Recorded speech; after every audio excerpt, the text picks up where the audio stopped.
This is the piece of home decor I'm going to attempt to recreate for this Look for Less collaboration hosted by Jaime from Border Bananas and Border Bananas DIY. Be sure to check out the links to her channels as well as the link to the playlist in my description box below.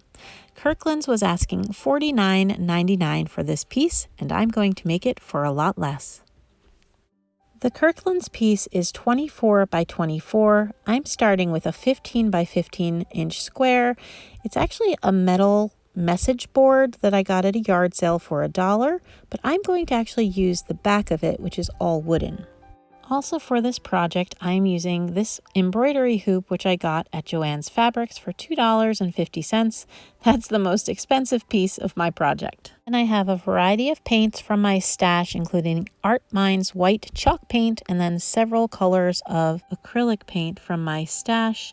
And then also some boxwood greenery, which is also from my stash, but I think originally years ago I got this at Walmart. To mimic the frame on the inspiration piece, I decided to paint my frame black, but when I started to do that, I realized I first needed to remove the picture hanger. So I used my pliers, and then I wound up just pulling up on the little nails, and I did eventually get it out. I probably should have gotten up to get my hammer, but I was feeling lazy.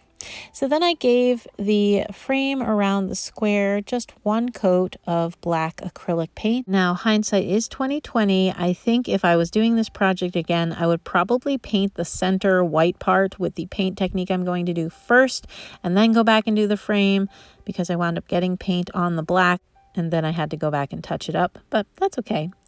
I did turn my frame. I wanted to paint with the wood grain going vertically because I am going to make this look like panels kind of from an old fence. So I wanted to make sure that my paint technique was going in the vertical direction and that the sign was going to hang up and down. The first thing I did do, though, because I had already painted the black frame, is that I kind of edged around the entire white part, and then I went back and filled in all of the center parts.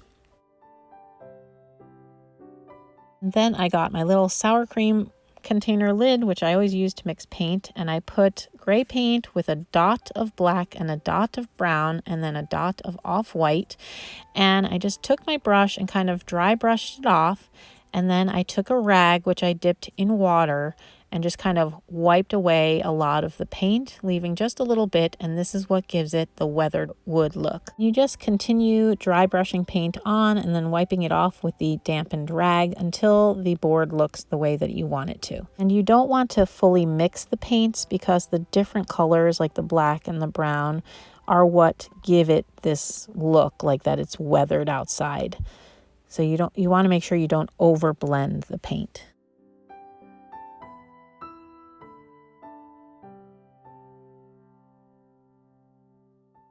And the files for the next bit of footage got corrupted, but basically I drew lines on every 2 inches with a black Sharpie marker to make it look like fence boards, and then I printed out "This is Us" from my computer.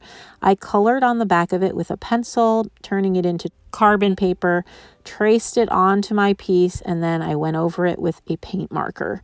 I am so sorry that the footage got lost, but these are the things that happen when you're making YouTube videos. To make the little black wreath, I took the inside circle of my little embroidery hoop, and that's a good one to use because it doesn't have the metal bracket on it, and I gave that just one coat of the same black acrylic paint.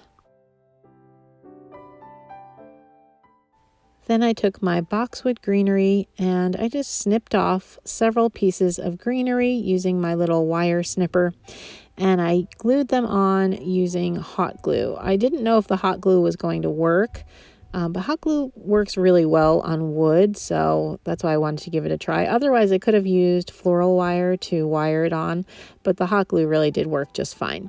And unlike the inspiration piece had the greenery going just in one direction, but I don't know. I tried that at first and it was fine, but I really kind of liked the greenery going in 2 directions.